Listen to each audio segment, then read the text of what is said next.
kind of takes me back a little bit to my roots in Louisiana.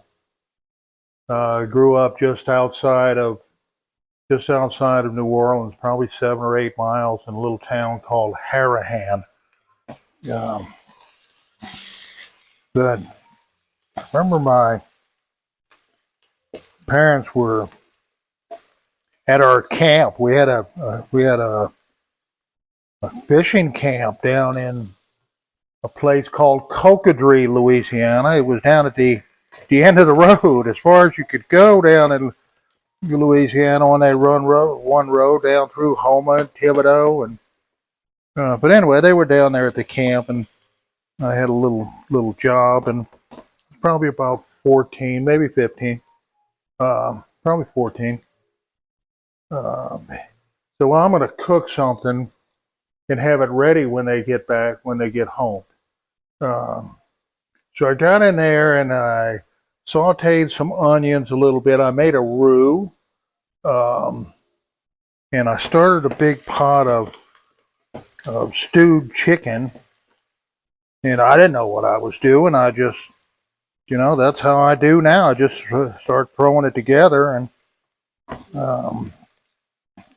anyway, I had the chicken cooking, and I tasted it, and I said, "Oh no, it tastes burnt. It tastes burnt. Maybe they won't notice. Maybe they won't notice. Maybe they'll just eat it, and they won't notice that it's." Anyway,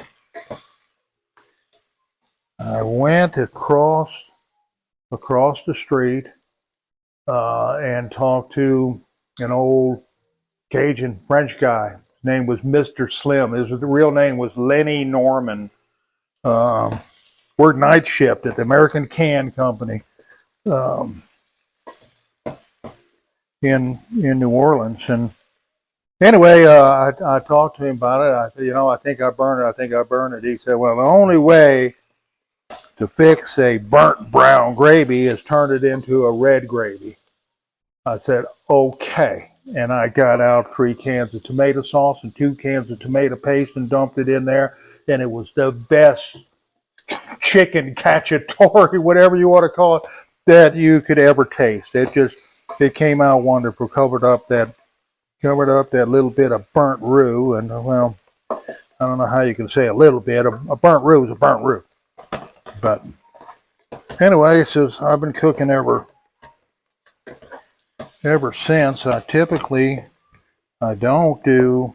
I need to branch out a little bit. I've been gone from Louisiana for a bunch of years now, and so I don't cook a lot of Cajun food or Creole food, and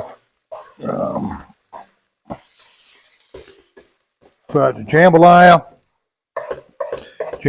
is one of my favorites. My sister Eileen is the jambalaya making machine. And so what did I do when I had all of these bell peppers and all of this stuff coming home from the supermarket this morning? I hit the speed dial and called Miss Eileen and asked for some tips. And so the number one tip that she gave me is right here, that we're going to reserve this and put it in later when the jambalaya is almost done. We'll add the caramelized onions back in. Doesn't that look about wonderful? Let me hold